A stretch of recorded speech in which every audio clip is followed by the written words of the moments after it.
momentáneas, tienen una temporalidad, pero esta crisis es muy extensa, mucha incertidumbre y con mucha duda. Fernand Barks manifestaba, lo tiene claro en sus conceptos, 5 etapas de la crisis. Que la crisis tiene 5 etapas marcadas: la detección, la prevención, la contención, la recuperación y el aprendizaje. Pero estas 5 etapas se han trastocado por el que estamos viviendo. Ya no las podemos diferenciar. Por lo tanto, estamos enfrentando situaciones reiteradamente, les insisto, nuevas. ¿Cómo está actuando el mundo? Pero antes, veamos el concepto de comunicación política. La comunicación política se sostiene en 3 escenarios. Obviamente los políticos y los actores políticos, en la ciudadanía y los medios de comunicación que sirven en de esta bisagra, ¿no?, de la transmisión de información hacia la ciudadanía. Entonces, tenemos 3 elementos importantes: los políticos, los gobernantes, nosotros los ciudadanos y los medios de comunicación. Partiendo de esa premisa, entonces, ¿cómo va la comunicación política en tiempos de pandemia? ¿Cuáles son los efectos del COVID en torno a la comunicación? Exploremos el mundo, exploremos el escenario del mundo, cómo a todos los gobernantes, vamos metiéndonos la idea de manera global, cómo han enfrentado a gobernantes de diversas partes del mundo a la pandemia. Vámonos hasta, miren, el presidente de Indonesia, Joko Widodo. Bueno, no le dimos cierta información al público porque no queríamos despertar el pánico. Así manejó el tema de comunicación en la crisis el presidente de Indonesia. Bueno, qué duda cabe, pues, en este caso, el presidente de Estados Unidos, Trump. Qué duda cabe en todo lo que ya conocemos de él y todo lo que ya se comenta en él, ¿no? Minimizó las advertencias en torno al COVID, en fin, y todo lo que ha venido después. Creo que de eso sabemos todo. ¿Qué dijo el presidente de México? ¿Qué hizo el presidente de México? En México, como todos hemos visto, salió a decir en una entrevista, ¿no? Sigan llevando a las familias a comer, sigan saliendo a las fondas, sigan caminando, sigan comprando, la economía no se va a detener. Y miren cómo está México ahora. Bueno, Bolsonaro de Brasil. El COVID es una gripiña, es una gripe, un resfrío común, no se alteren, no hay por qué asustarnos, y sabemos ahora cómo está Brasil. Esa es la manera en que los gobernantes han manejado el tema de la comunicación. España también, ¿no? El ministro de Salud dijo: España no va a tener más allá de algún caso diagnosticado.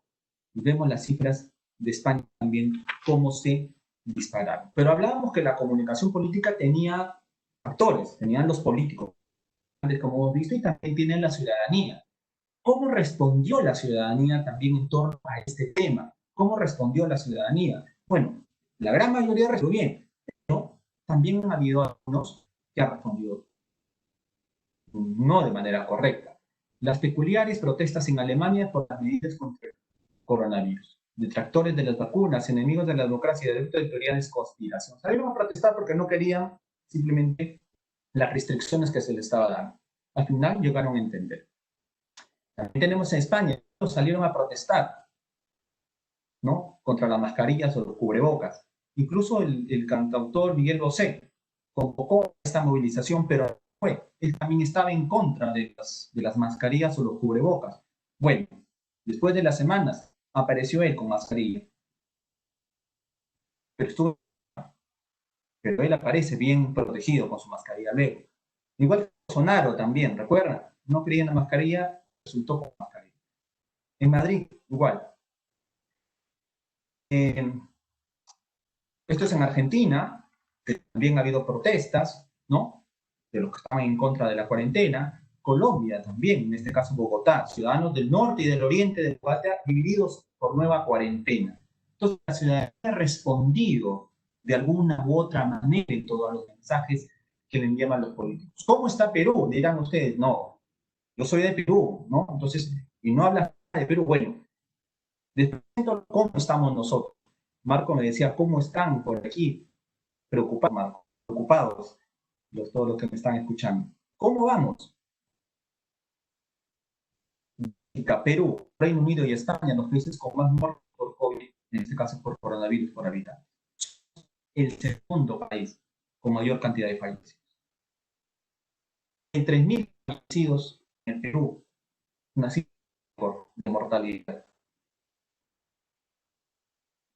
Dolce dijo, coronavirus en Perú es como si a diario cayera un avión lleno de gente.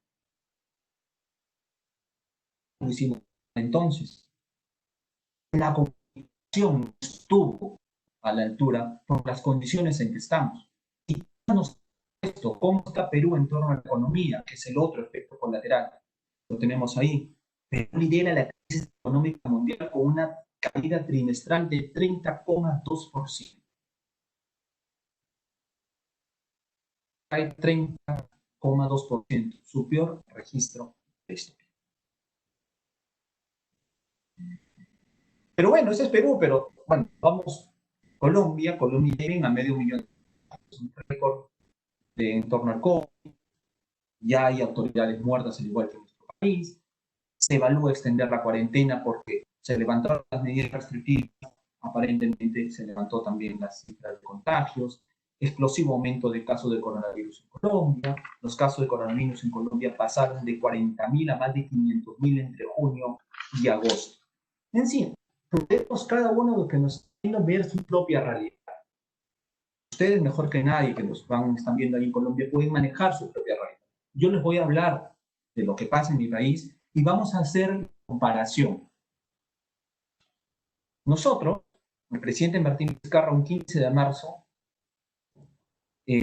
decretó la cuarentena, decretó el estado de emergencia, la situación de emergencia sanitaria, cerró la frontera el 15 de marzo. Cuando dictó esta medida Martín Vizcarra, el presidente, ojo, esto es en abril, segundo presidente mejor visto de América Latina.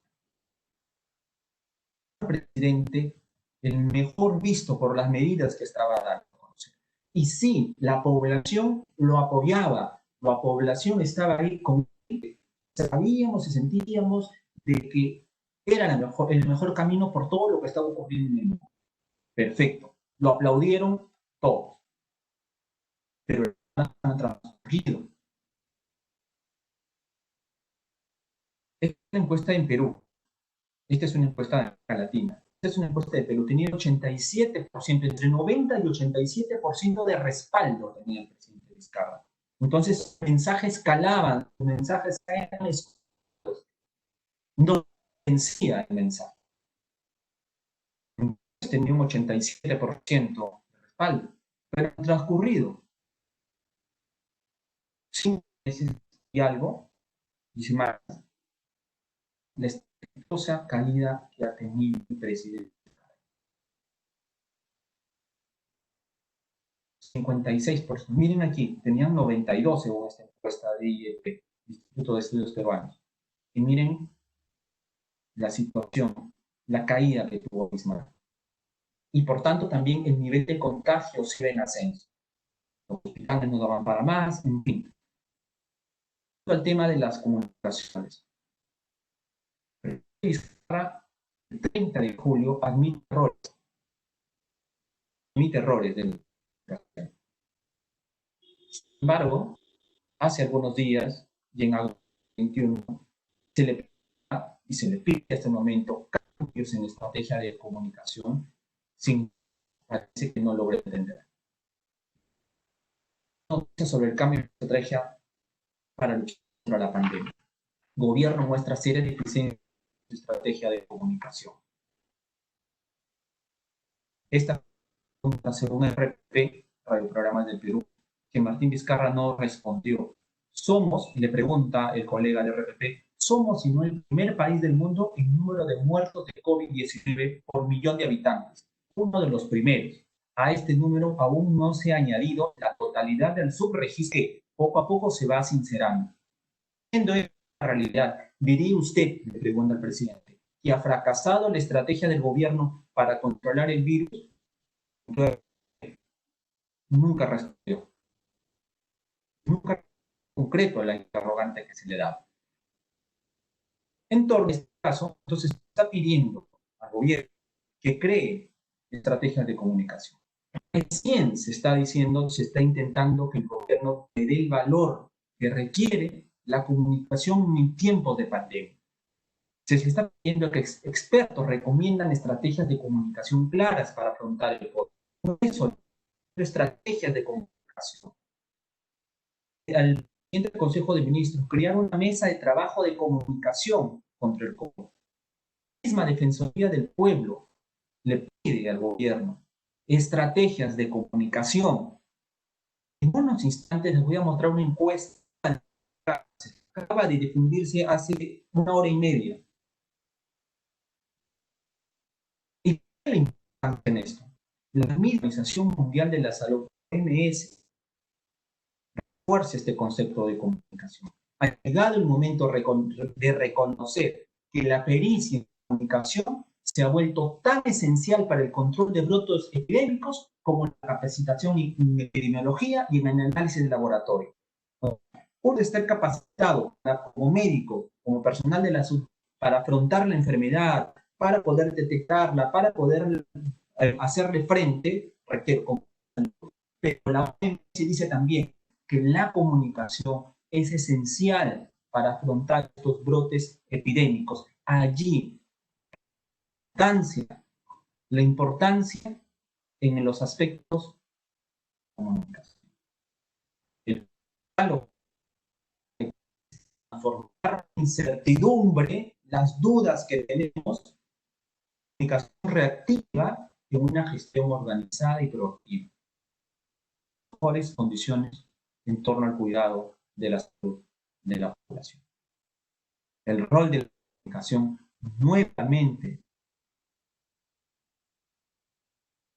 de pandemia, que no conocíamos antes, que no sabíamos afrontarla, que no conocíamos cómo llevar, porque era una cosa nueva como empecé.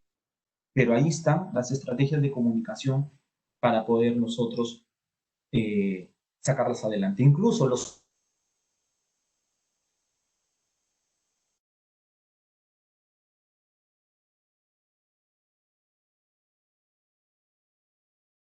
acciones positivas en torno a eso. El presidente de España, del gobierno de España, escribió y dio su mensaje. Desgraciadamente, lo peor está por llegar. Esto es un mensaje que subió en su cuenta de Twitter. Pero miren, desgraciadamente lo peor está por llegar. No tuvo tapujos en decirle a la ciudadanía, cuídense. Va a haber muchos infectados, va a haber muchas personas que tal vez pierdan la vida. Lo peor está por llegar. Recibiremos el impacto de la ola más dura que nos pondrá al límite. Para vencer, los españoles y españolas deben permanecer unidos en sus casas mientras que su país los proteja, les cuida y la combate con tesón. Lo lograremos. Un mensaje duro para los españoles, dirigido a los españoles. Y obviamente también a Angela Merkel, la canciller. También. Este ha sido uno de los mejores discursos. El discurso es un poquito extenso, yo los voy a presentar unos minutos nada más de este discurso y lean por favor la manera en que se dirige en este caso a los alemanes. Es un discurso muy bueno y tiene las características final voy a dar a notar. ¿Qué características se tiene que tener al menos en torno a la comunicación cuando afrontamos este tema de la pandemia? A ver. Liebe Mitbürger, das Coronavirus verändert zurzeit das Leben in unserem Land dramatisch. Unsere Vorstellung von Normalität, von öffentlichem Leben, von sozialem Miteinander, all das wird auf die Probe gestellt. Das gehört zu einer offenen Demokratie. Dass wir die politischen Entscheidungen auch transparent machen und erläutern. Dass wir unser Handeln möglichst gut begründen und kommunizieren, damit es nachvollziehbar wird. Ich glaube fest daran, dass wir diese Aufgabe bestehen, wenn wirklich alle Bürgerinnen und Bürger sie als ihre Aufgabe begreifen. Deswegen lassen Sie mich sagen, es ist ernst. Nehmen Sie es auch ernst. Seit der deutschen Einheit, nein, seit dem Zweiten Weltkrieg gab es keine Herausforderung an unser Land mehr, bei der es so sehr auf unser gemeinsames, solidarisches Handeln ankommt. Es kommt auf jeden an. Wir sind nicht verdammt, die Ausbreitung des Virus passiv hinzunehmen. Wir haben ein Mittel dagegen. Wir müssen aus Rücksicht voneinander Abstand halten. Der Rat der Virologen ist ja eindeutig. Kein Handschlag mehr, gründlich und oft die Hände waschen, mindestens 1,5 Meter Abstand zum Nächsten. Wir werden als Regierung stets neu prüfen, was sich wieder korrigieren lässt, aber auch, was womöglich noch nötig ist. Dies ist eine dynamische Situation und wir werden in ihr lernfähig bleiben, um jederzeit umdenken und mit anderen Instrumenten reagieren zu können. Auch das werden wir dann erklären. Deswegen bitte ich Sie, glauben Sie keinen Gerüchten, sondern nur den offiziellen Mitteilungen, die wir immer auch in viele Sprachen übersetzen lassen. Wir sind eine Demokratie. Wir sind nicht von Zwang, sondern von geteiltem Wissen und Mitwirkung. Dies ist eine historische Aufgabe und sie ist nur gemeinsam zu bewältigen. Dass wir diese Krise überwinden werden, dessen bin ich vollkommen sicher. Aber wie hoch werden die Opfer sein? Wie viele geliebte Menschen werden wir verlieren? Wir haben es zu einem großen Teil selbst in der Hand. Wir können jetzt entschlossen alle miteinander reagieren. Wir können die aktuellen Einschränkungen annehmen und einander beistehen. Diese Situation ist ernst und sie ist offen. Das heißt, es wird nicht nur, aber auch davon abhängen, wie diszipliniert jeder und jede die Regeln befolgt und umsetzt. Wir müssen, auch wenn wir so etwas noch nie erlebt haben, zeigen, dass wir herzlich und vernünftig handeln und so halten. Es kommt ohne Ausnahme auf jeden Einzelnen und damit auf uns alle an. Passen Sie gut auf sich und auf Ihre Liebsten auf.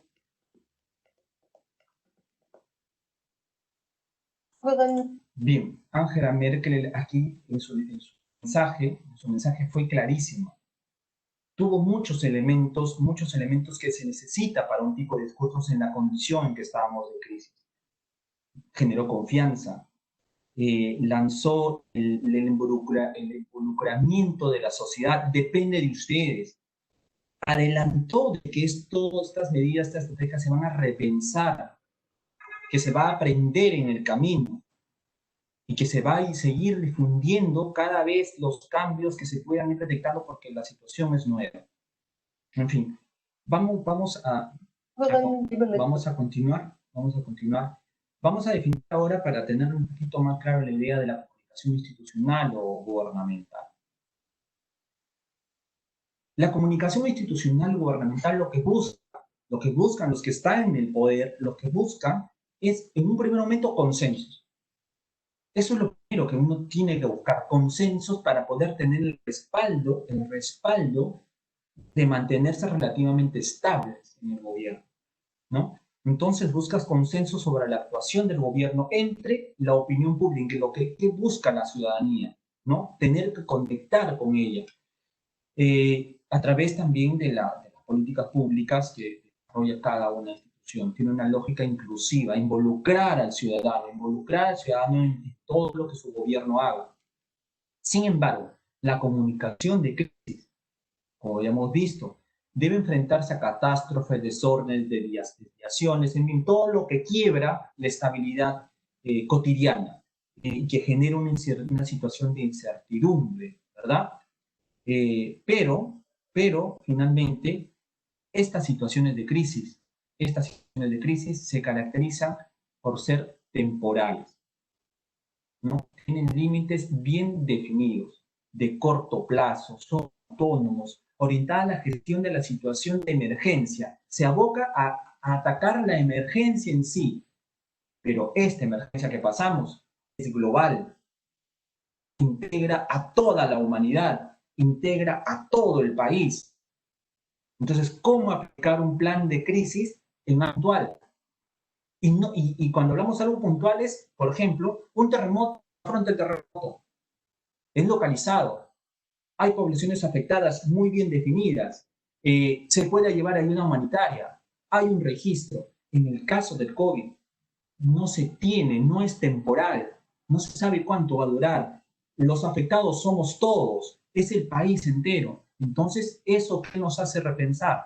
Nos hace repensar todas las teorías que tenemos nosotros en torno a la comunicación política. Llámese comunicación de crisis, llámese comunicación institucional, comunicación gubernamental. Nos hace cambiar objetivos, destinatarios, plazos, antecedentes. Nos hace cambiar mensajes. Entonces, todas estas teorías que nosotros manejábamos hasta antes del COVID, todas estas ahora van a tener que replantearse, va a tenerse que dar un nuevo enfoque de la crisis política en torno a la pandemia. Va a tener que reenfocarse todos los conceptos nuevamente. Por lo tanto, la pandemia es una gran crisis nunca antes, es una gran crisis. Alistair Campbell, quien apoyó mucho a Tony Blair en tema de comunicación, describía la crisis como los sucesos que pueden llevar a cambiar, que nos llevan a cambiar la percepción sobre los gobiernos y los presidentes. Nos lleva a cambiar esa percepción sobre los gobiernos y los presidentes. ¿Correcto? Y cuando se habla de percepción, hay que tener cuidado, porque las percepciones mal llevadas o que no son bien dirigidas nos generan crisis de por sí. Y en esta situación de una gran pandemia, una percepción equivocada nos genera una gran crisis que es bien difícil de controlar. Por lo tanto, tenemos que gestionar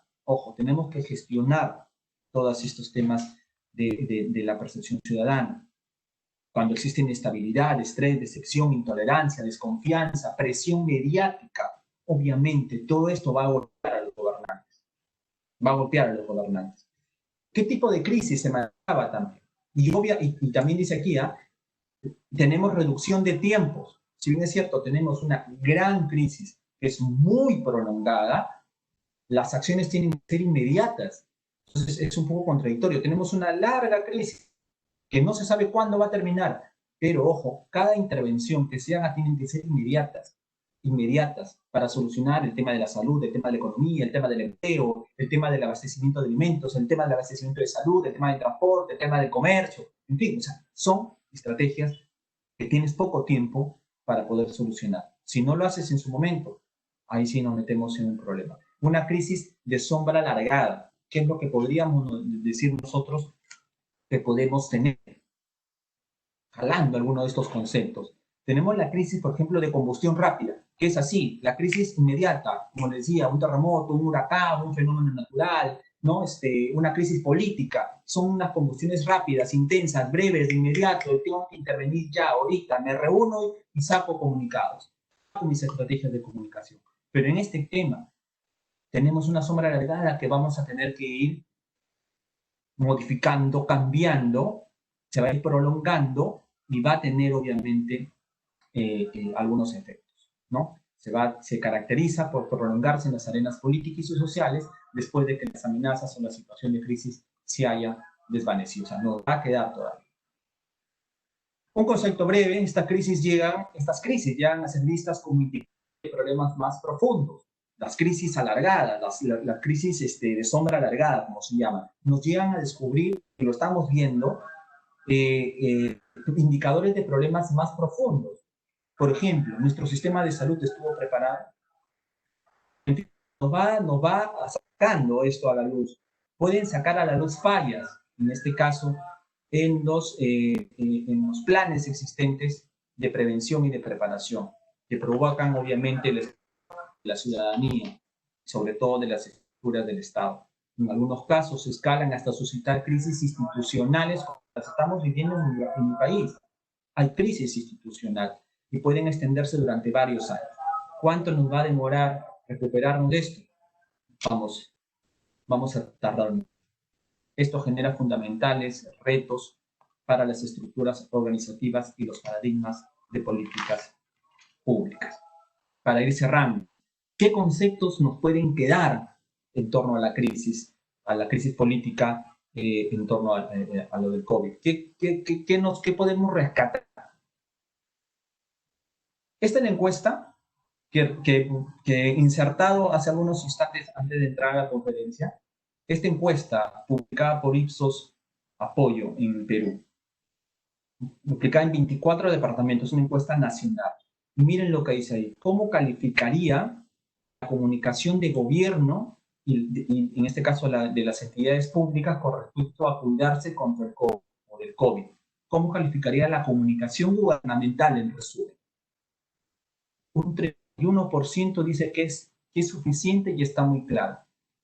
Un 69% de ciudadanos del Perú dicen que es insuficiente y falta más información.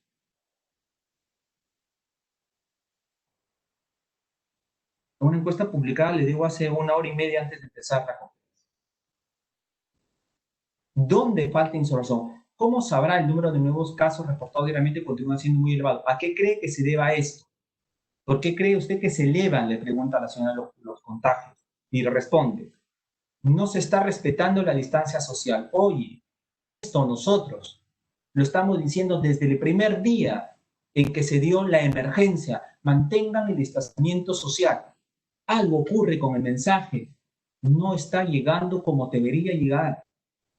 Reuniones sociales y familiares, el falta o mal uso de la mascarilla, términos elementales que se está diciendo hasta el hartazgo, pero llega, ojo, la comunicación, primero, la comunicación, emisor, receptor, canal, mensaje, feedback, todos los elementos que nosotros conocemos, ¿verdad? Pero hay un elemento importante en este proceso de comunicación, es el entendimiento, no solamente trasladando un mensaje, ya comuniqué. No, ¿me entendieron?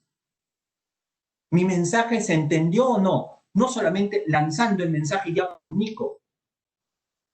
Entonces, allí hay algo que no ha estado funcionando bien. Si ustedes vieran, y lo pongo como anécdota, cuando estábamos en el tiempo de la cuarentena, en una región del norte se llama Piura, la gente comienza a salir ya levantándose en la cuarentena y no se imagina la cola inmensa de personas con sus cajas de cerveza, no sé cómo se llama en Colombia, pero acá le llaman las cajas de cerveza, no sé, pero una cola inmensa con cerros de cajas de cerveza, una encima de otra, y estábamos en pleno rebrote de la enfermedad. No se comunicó. Pero en fin, son anécdotas lamentables que existen. ¿Qué hacer? Primero, la crisis a gran escala. Eso lo tenemos claro. El COVID nos genera una crisis a gran escala, de carácter global, y cuyo público es el conjunto de la población. Partamos de esto. Todos los colombianos, todos los ecuatorianos, todos los peruanos. El mensaje es para todos sin excepción. No es para jóvenes solamente, no es para personas adultas, no es para personas, para los niños, no. Nos integra a toda la población. Por lo tanto, hay que pensar en ello. Es un grave error no formular un plan estratégico de comunicación. Se tiene que hacer un plan estratégico para ver cuáles van a ser los lineamientos a seguir en cada caso y en cada tema. No se puede improvisar o hacer ensayos. No. Vamos a ver si funciona.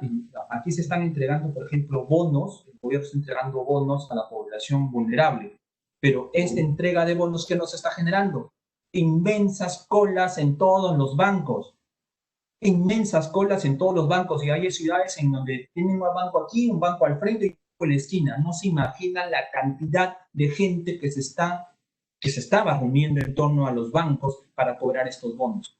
Estuvo bien dirigida la estrategia de comunicaciones en ese aspecto. Tal vez la decisión política estuvo bien. Está bien entregarle dinero para que ayude a estas familias. ¿Cómo se va a entregar? ¿Qué se le va a decir? ¿Cómo evitar esas colas? Ahí radica la comunicación. Se requiere escoger cuidadosamente los portavoces de la crisis. Debe generar confianza y evitar el desgaste. En mi caso, el portavoz es el presidente de la República, Martín Vizcarra. Él sale de cuando en cuando en sus conferencias al mediodía a explicar algunos avances que se tienen. Pero ya son tan largas y tan reiterativas, y a veces la última conferencia no tuvo mucho. La última conferencia que dio fue hace 2-3 días, en donde se dijo de que ya están los trámites para traer la vacuna cuando se descubra, ¿no? Y la conferencia duró más de 3 horas.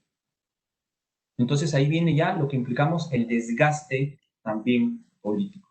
¿Cómo se manejó? También tenemos que hacer un comité de crisis, pero con expertos de comunicación,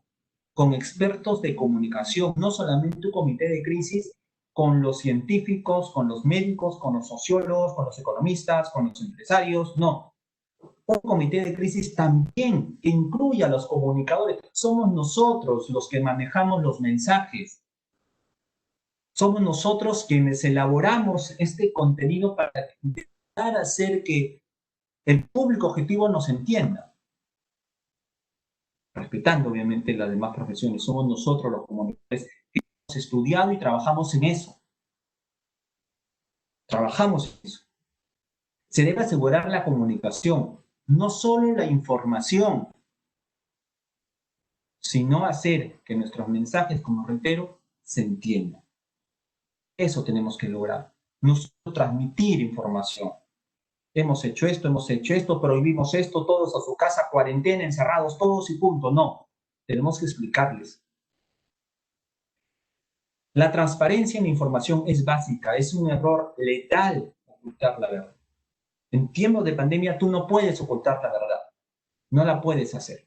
Ahora, aquí, no sé si en Colombia se está diciendo que se habla de un subregistro de personas fallecidas, por ejemplo. ¿Qué pasó? ¿No han sido contabilizadas otras personas que han muerto por COVID? ¿Qué pasó ahí? Y si tú pierdes credibilidad, ¿cómo voy a confiar en lo que digas después?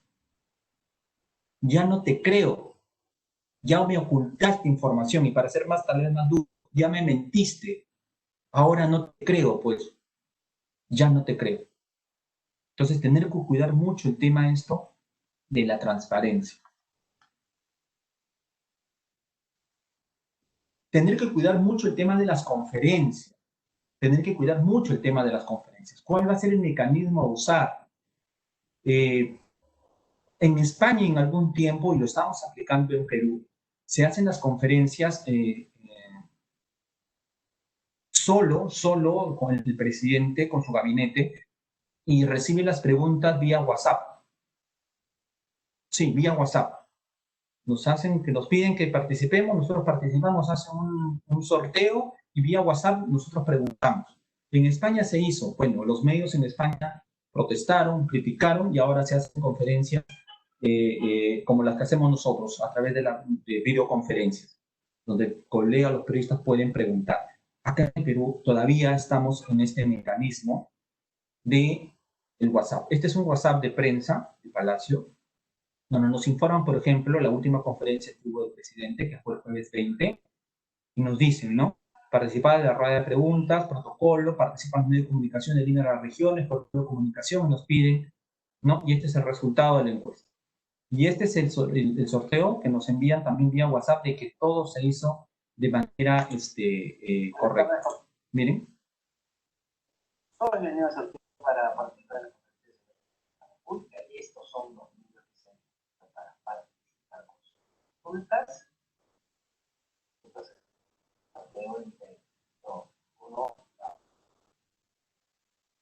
y estos son los niños que participarán con sus consultas en la conferencia privada. Entonces, este es el método que acá se utiliza. Entonces, tú tienes que mandar tu pregunta y no tienes opción a repregunta. No tienes opción a repregunta. Entonces, te pueden responder lo que realmente tú quieres o te duran, como decimos acá, te duran la píldora y pasar por alto tu pregunta y te quedaste en el aire. ¿No? Te quedaste en el... Entonces, hay que tener cuidado porque esto también genera credibilidad. ¿No? Mientras más accesible sea todo, es mejor. No admitir errores. Hemos visto que el presidente Vizcarra ya no admite errores, no admite autocríticas, ¿no? Nada de autocrítica, no se asumen responsabilidades para anunciar correctivos. La autocrítica es necesaria. Todo gobernante tiene que hacerlo, porque como dijo Angela Merkel, nos vamos a equivocar, vamos a replantear el tema, vamos a informarles, esto es una cosa nueva, vamos a hacerlo. O sea, no tienen nada de riesgoso hacer una autocrítica. Aprovechar el apoyo de las fuerzas políticas detrás del gobierno. O sea, el respaldo también es importante, el respaldo de los grupos políticos, de los líderes políticos. Eso es importante. O sea, todos juntos luchando contra el COVID. Eso es importante. Eso es importante.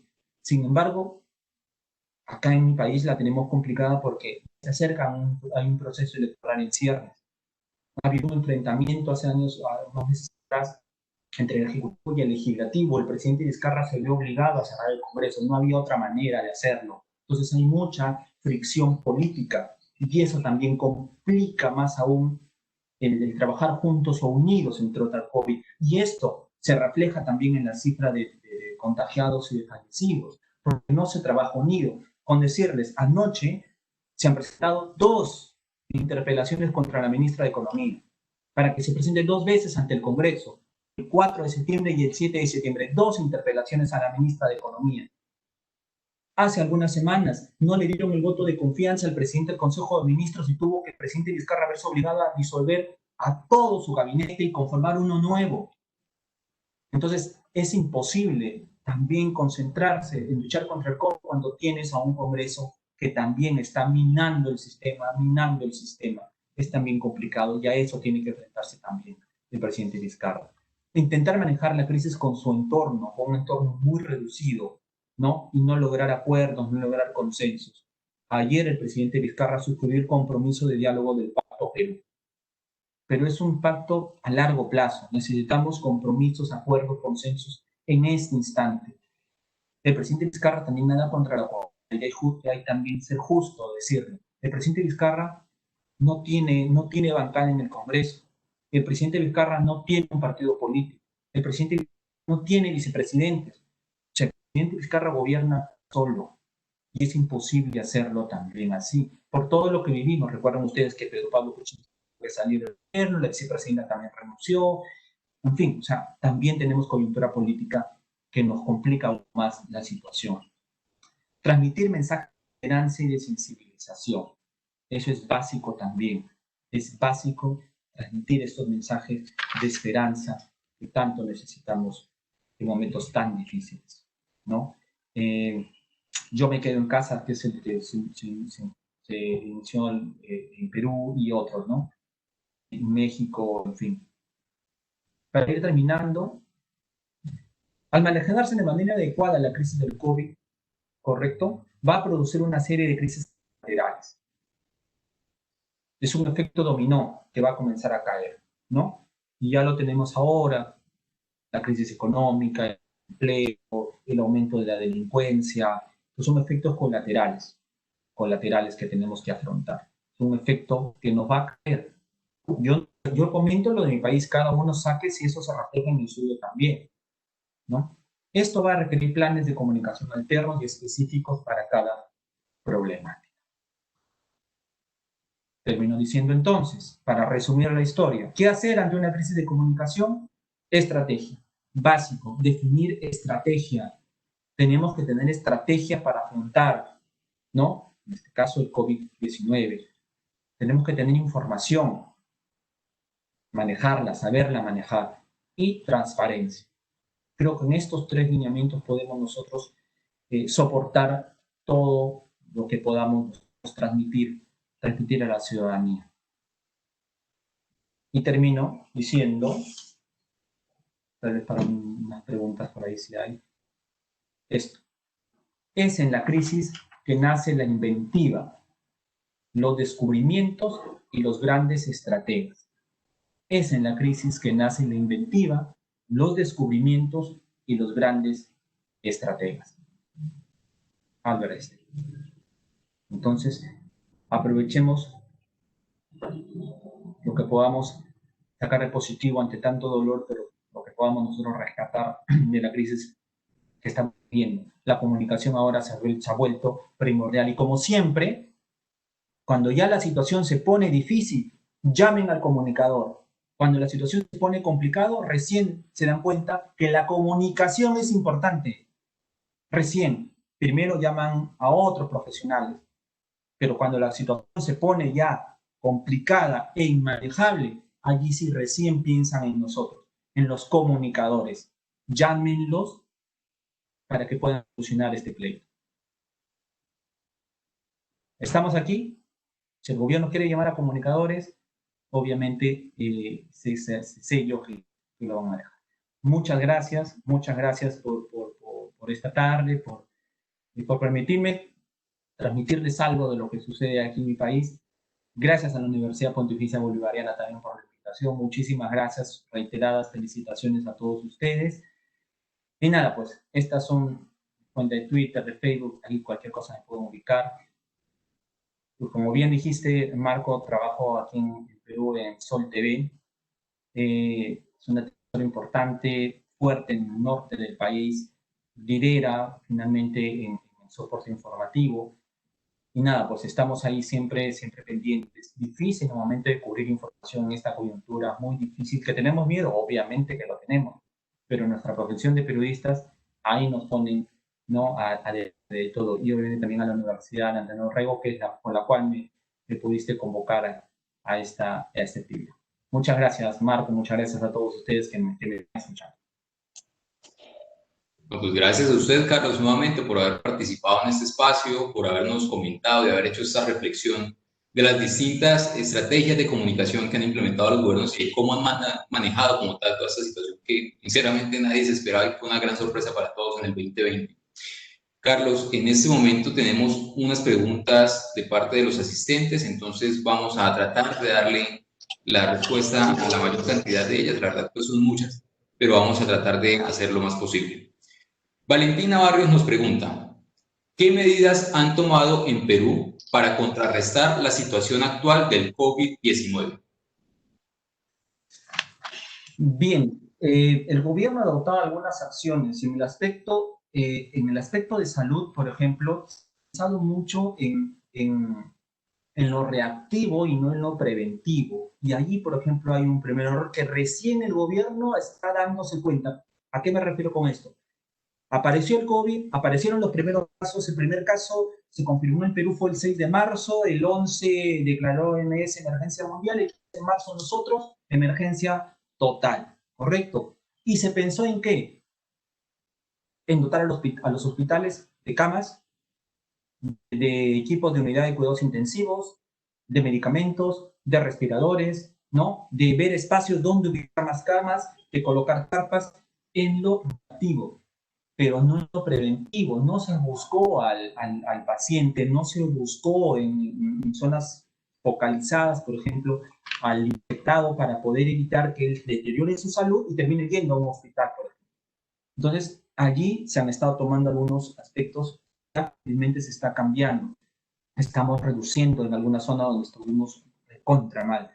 En el aspecto económico, también haya habido algunos errores, como digo, el gobierno está entregando muchísimo dinero, muchísimos bonos solidarios, pero ha habido una mala estrategia en cuanto a su entrega, ¿no? Estamos ya con el trabajo remoto, en fin, o sea, se están dando algunas acciones. ¿Qué hay que hacer? Muchísimo, falta mucho por hacer.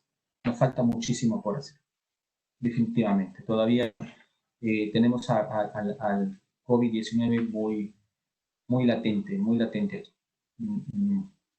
Nos falta todavía. Esperemos que el gobierno reaccione, porque lo que pasa es como le dije, crisis, como es una pandemia, la misma estrategia que se aplicó en abril se está aplicando en agosto. Entonces, no puedes tú aplicar una misma estrategia, tienes que ir cambiando de acuerdo a la evolución de la enfermedad, y es lo que no se ha hecho. Seguimos aplicando la misma estrategia. Hemos regresado, por ejemplo, al aislamiento obligatorio los domingos. Pero si eso lo aplicamos ya en marzo, en abril, o sea, en abril lo aplicamos, en mayo, en junio lo hemos aplicado. ¿Funcionó o no funcionó? Entonces, volvemos a aplicar mecanismos que tal vez, digo tal vez porque hay que realizar estudios al respecto, tal vez no funciona, ¿no? O tiene que ponerse a aplicarse tal vez con otras acciones paralelas. Vale. Perfecto, claro que sí. Otra pregunta que tenemos de Andrea Palomino y es referente a las medidas que ha tomado Perú frente al desempleo, ¿sí? ¿Qué políticas o qué estrategias ha implementado para frenar un poco o ayudar a través de algún tipo de subvención al desempleo en Perú? El desempleo es altísimo en nuestro país, es altísimo el desempleo. Hay mucha gente que acá en el Perú se le llama la suspensión perfecta. No sé si en Colombia se dé, pero acá se llama la suspensión perfecta. Esto quiere decir que es el mecanismo que tiene la empresa de no despedirte, pero mandarte a tu casa sin salario. Se le llama la suspensión perfecta. O sea, te manda a tu casa, tú sigues trabajando, pero no te pago, ¿no? Entonces, muchas personas están en ese aspecto. Y muchas personas también son informales. La economía en nuestro país, el 90% es informal. Pequeños negocios, pequeños, ¿no? Y también eso ha sido muy golpeado. Entonces, ha sido muy, muy fuerte el efecto allí. Ha empezado la reactivación económica, ha empezado nuevamente, ya se levantó la cuarentena el 30 de julio, las actividades económicas han empezado nuevamente a dinamizarse poco a poco, pero nos va a costar. Se está dando 700 soles aquí en el Perú, 700 soles a los que han sido pues, afectados en sus empleos, ¿no? Hay un padrón que se está comenzando a dar, se ha dado muchos subsidios también, ¿no? Pero en la generación de empleo vamos a demorar todavía. El gobierno va a tener que dinamizar su propia economía y el empresario también, ¿no? Pero ahora viene el efecto del domingo. Por ejemplo, muchos restaurantes que comenzaban a trabajar los domingos que estaban empezando, los cerramos. Entonces, volvemos para atrás nuevamente. Entonces, va a demorar un poco la generación de empleo, pero vamos a tener que recuperarnos de algún modo, ¿no? Vamos a tener que recuperarnos. El optimismo por delante. Claro que sí, una situación muy común, especialmente en América Latina, que hemos visto una situación semejante para todos, tener que salir al paro en este momento e incluso recibir algunos subsidios, que algunas veces pues muy pocos, pero pues es una forma también de mitigar un poco esa situación que está sucediendo.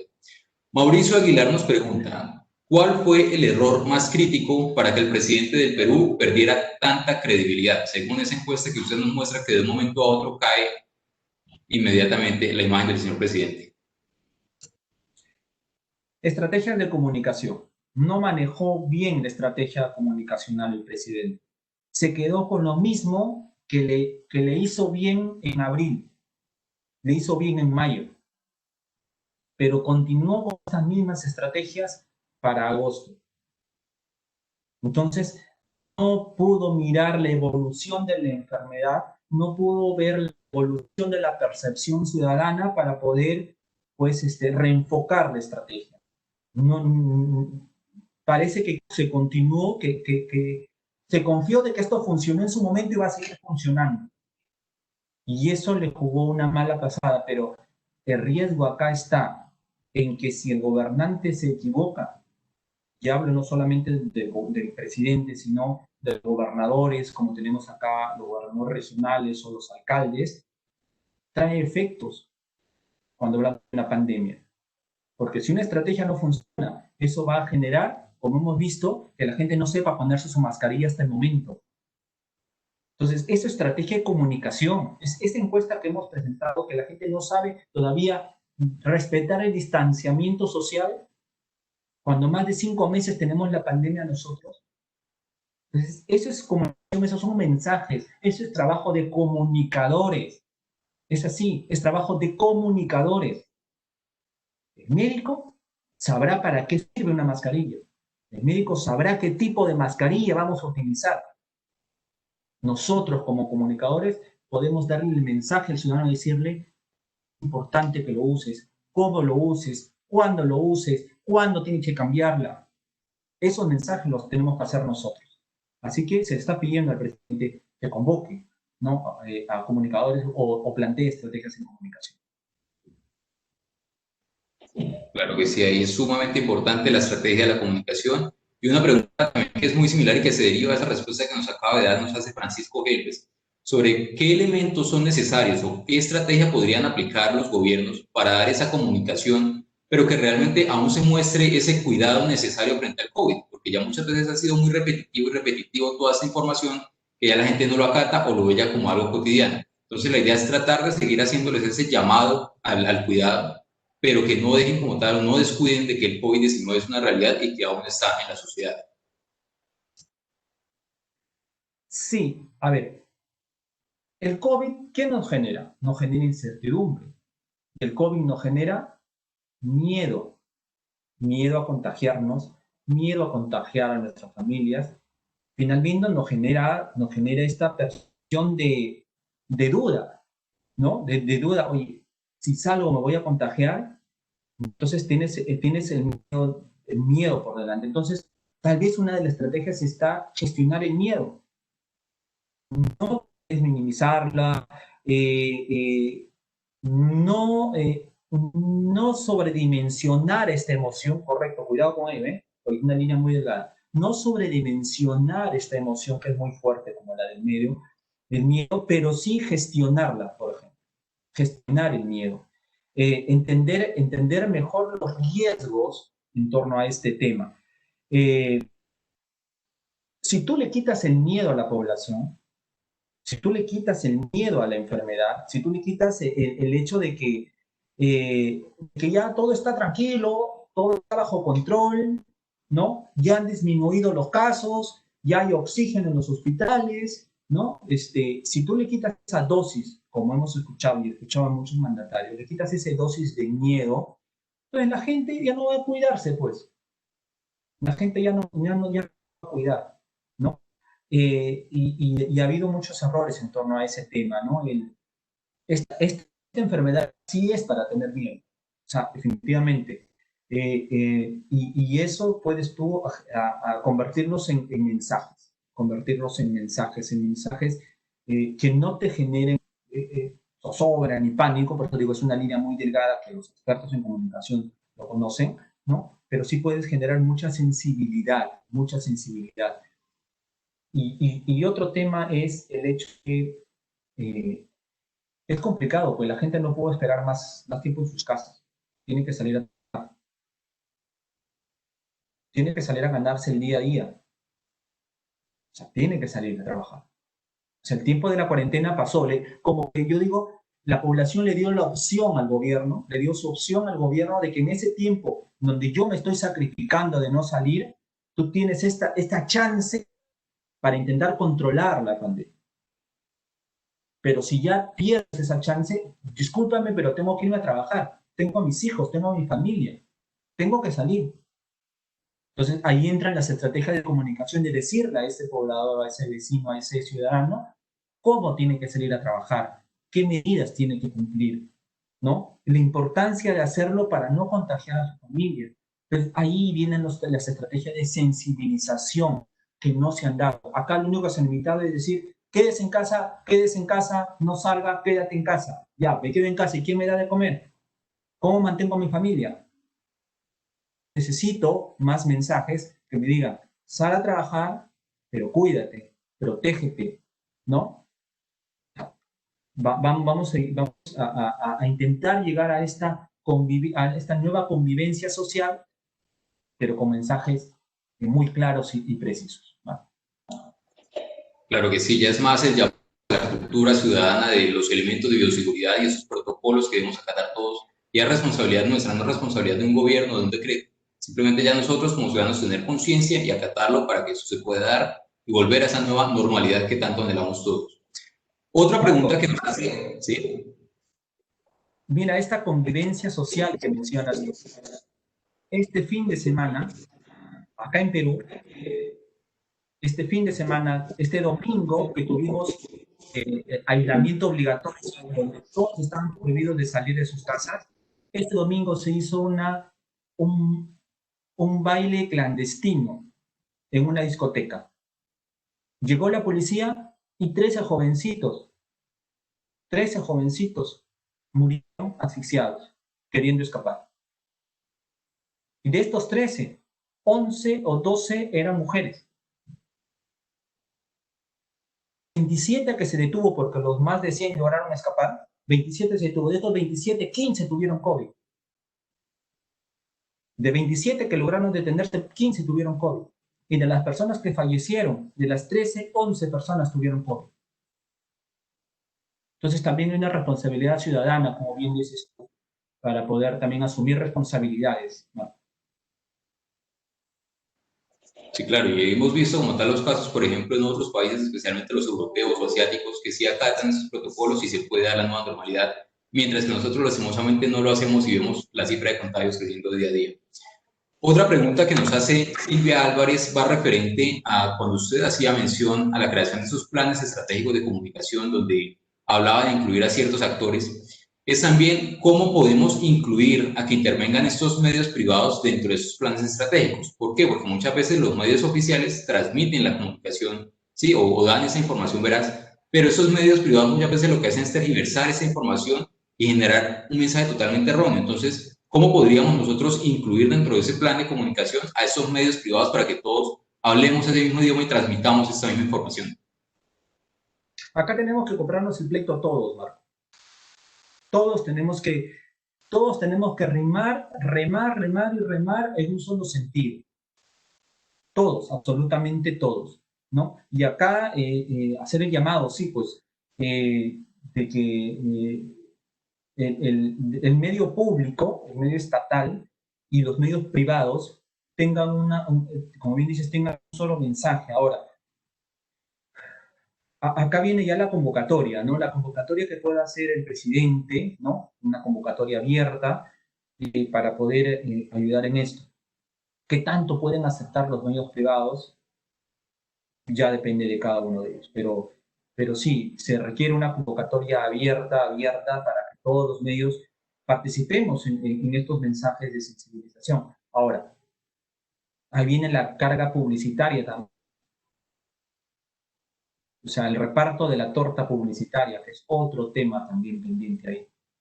Entonces, hay muchas aristas, ¿no? O sea, mucho más difícil hacerlo cuando ya la crisis está ya en la cima. O sea, lo hubieran podido trabajar antes, hubiera sido mucho mejor. Pero ahorita cuando estás en la crisis, en la cima de la crisis, va a ser un poco más complicado. Pero nada, que haga el presidente una convocatoria abierta, ¿no? Que salga así como hace sus conferencias, diga, el día viernes al mediodía invito a todos los directores de los medios de comunicación, públicos y privados, a todos a Palacio.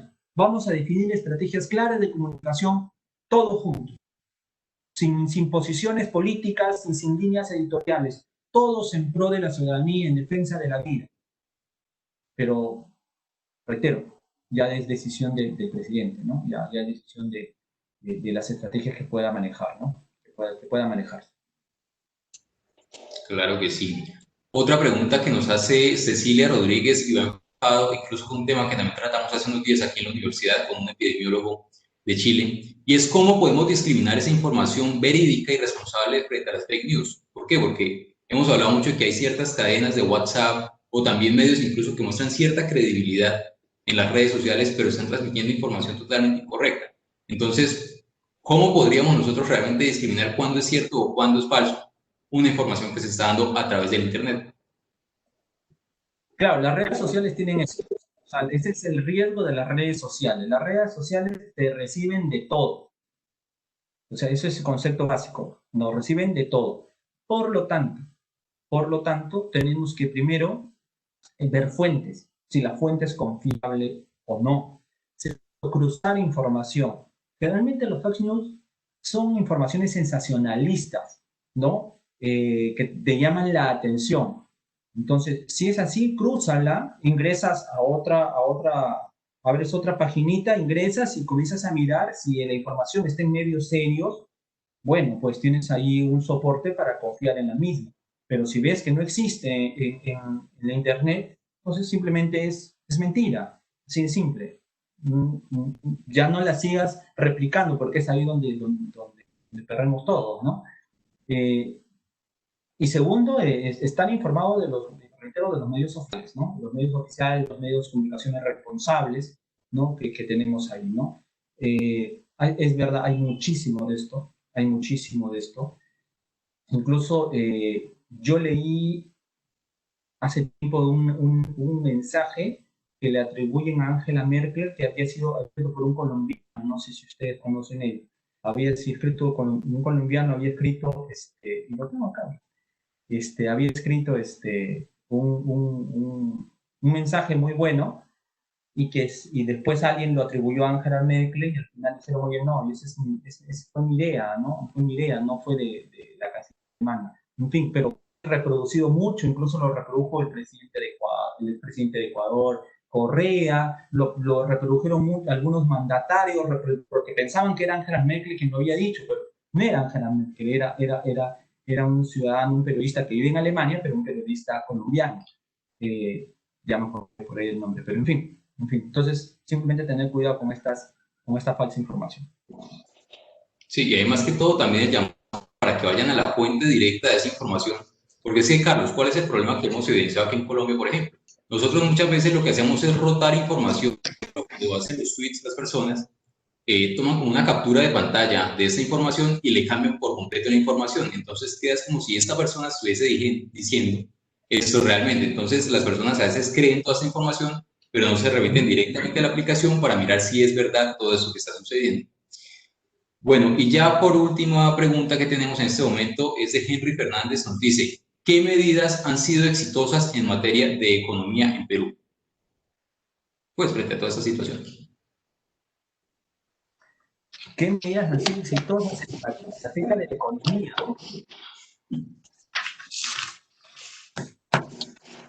A ver, algunas actividades económicas no han parado. Ojo, no han parado. La agroindustria ha seguido trabajando. Aquí en Perú tenemos los proyectos de irrigación, por ejemplo, como Chamochi, que es el proyecto que queda, por ejemplo, en la región de La Libertad, en donde me encuentro, que es un proyecto de agroexportación bandera. Somos primeros en agroexportación de productos en el mundo, y eso no ha parado, y seguimos liderando en productos agroindustriales. Eso, por ejemplo, no ha parado. La agroindustria ha sido, creo, ha podido sostener la economía. Lo que sí ha parado, por ejemplo, es la construcción, y eso genera mucha mano de obra. La minería también, como que no ha parado, pero la minería también es un rubro importante aquí en nuestro país. Pero si bien es cierto, no ha parado, pero ha habido contagios, y esto ha hecho también que se retraiga un poco. Simplemente hay que esperar. Nosotros tenemos en el país, también hay que decirlo, mucha estabilidad económica, de que hemos sido golpeados por esta pandemia, hemos sido golpeados. Nosotros nos destacábamos mucho por nuestra estabilidad económica. Mientras muchas economías en el mundo caían, nosotros nos manteníamos creciendo. O sea, hemos hecho muy bien la tarea.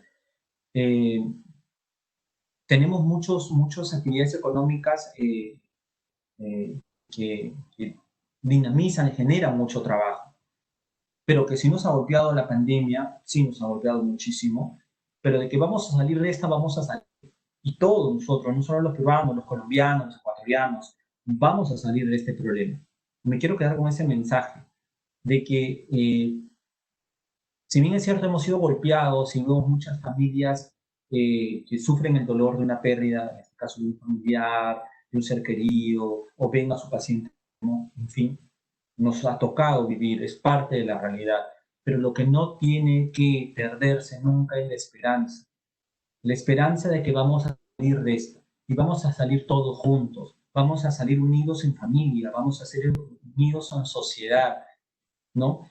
Eso es lo único el mensaje con el que me quiero quedar. Hay que cuidarnos, sí, de que debemos tener medidas responsables también. Tenemos que hacerlo. Esto va a pasar en algún momento, va a pasar. La idea es de que mantengamos ese optimismo por la vida, ese optimismo por nuestro trabajo, por todo, ¿no? Y nada, pues sí. Y después recordar este episodio como parte de la historia que nos tocó vivir. ¿Vale? Claro que sí, Carlos. Muy buena y excelente reflexión ya para finalizar este espacio. Queremos agradecer a Carlos nuevamente por su espacio, por su participación, por todo ese conocimiento que nos acaba de compartir. Y también agradecemos a todos los asistentes que estuvieron presentes durante este espacio, donde tratamos de reflexionar un poco sobre estas estrategias que se han realizado y que han dinamizado un poco de cómo llevar a cabo toda esta situación. Carlos, un último mensaje y una recomendación para todos nuestros asistentes sobre qué le recomendaría a usted a ellos, especialmente en materia de comunicación, para que ellos puedan seguir dando toda esa información que nos va a llevar toda esta situación del COVID-19 en lo que resta. ¿Qué estrategia les daría a usted en cuanto a comunicación para que pueda ser un poco más efectiva y no tener tanto pánico en la sociedad? Primero, valorar nuestra posición de comunicadores, ¿no? Somos importantes, lo somos. Ahora aquí nos están convocando porque nos necesitan, entonces somos importantes. Siempre nos llaman al final o cuando la cosa se pone muy difícil, ¿no? Siempre nos llaman en esos momentos. Somos importantes los comunicadores. Actuar con mucha responsabilidad, muchísima responsabilidad, mucha transparencia, mucha honestidad. Eso es básico. Y querer nuestra profesión. Quererla y